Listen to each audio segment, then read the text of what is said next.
Are we losing sight of the importance of storytelling? I mean, we are bombarded with Twitter feeds, Facebooks, and thinking that shorter is perhaps better, and we're somehow skipping the beginning, the intros of the stories that we need to tell and the stories we need to convey to others that are looking at our content. I recently saw and was involved with a presentation from Kindra Hall, and she spoke about the importance of storytelling. And storytelling is evocative. It gets our emotions connected to whatever's going on. And we may not remember facts and figures later on, but we will recall that story. So I wanted to talk about, first of all, the importance. So we talk about the hormones that are released. When we are viewing a story or engage in a story, sitting around a campfire and someone's telling you a story and you get scared, you get afraid, and the hormones, both cortisol and oxytocin, are released during the storytelling process. So you're getting that brain fired up. You're getting into your audience's brains and being able to affect how they feel when you tell a story. So this is one way that we can propel and get people to start moving towards action. Whether that action is to purchase or to download or to otherwise engage, a story can help us transform someone who's just sitting there viewing your content, viewing your websites, and getting them to pick up the phone.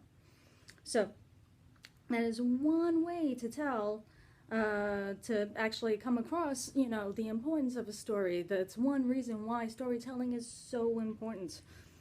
It's also co-creative because when we're telling a story, someone else is listening to a story, and you know what? It's almost like you're reading when you're reading a book. You create a whole scenario in your mind of the characters, of the people. You visualize what's going on. So when someone's talking about their school experience when they were young, or when they went on a roller coaster trip at Great Adventure, you know what? You're imagining yourself in that role.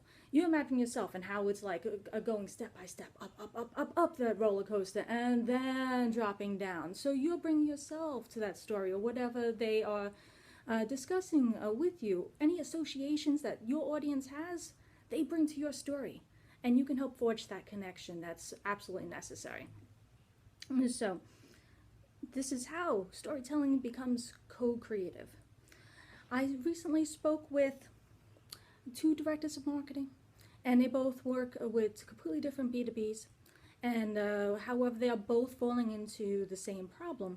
And both of these directors were also at the conference with me, and they allowed me to speak with them for a few moments. So one of their biggest issues is, and was something that they didn't realize, and it was like their aha moment when they came to the same presentation that I did, was that they're not telling the story. They think that they're telling the story, but they're not telling the story. And so as Kindra Hall spoke about alluding to the story, but not actually telling it. And this is, I think, the trap that most people are falling into. So maybe they're giving it a history lesson of their background and what their company was like back in the day, but that's not really the story. No one wants to read a long-winded history. Perhaps it's a listicle or some sort of rant about their story. This is not pure storytelling. A story simply has a beginning, a middle, and end. What happened earlier, before your story happened? So what state you were in? So if we were talking about something like weight loss, how were you feeling? What were you doing? What was your life like before you went into a particular program? So, perhaps you had a loss of energy. Perhaps you didn't feel very good about yourself. Perhaps you even decided not to engage in as many social activities because you felt a lack of self-esteem or self-confidence. Then you come into a program. Perhaps you've tried other programs before and you also felt upset about that. So now we're going to go from your current normal to your, let's say, your epic moment, because you made a decision and choice to start a new program. You might have had, some reservations about it. However, once you started, then you started seeing this transformative process. It changed how you behaved, how you thought, what you wanted. And then after that, you move on to your new normal. What is your life like now? What has happened to change what has happened to, pardon me, from your previous normal to now. So perhaps you're more engaged, you have more energy, you can spend more time with your friends and family, and you don't feel, that sense of perhaps depression or perhaps a general fatigue and malaise that you may have had before. And so you will have to take people through the progression. So your story starts with a normal, what your day was like before anything ever happened. What was going on in your life. Then your story goes to an explosive moment because you have made a decision in your life that has begun to transform who you are and what you do. Then you move on to what your life is now. So it's not simply, a lot of people, from what Kindra Hall is saying, they're starting in the middle. We made a decision, and then these are the results. But you need to take a step back, and you need to go to the beginning of your story and what life was like before you made that decision, so that people can begin that associative process. Okay, oh yes, I also feel, tired or fatigued or whatever the situation is.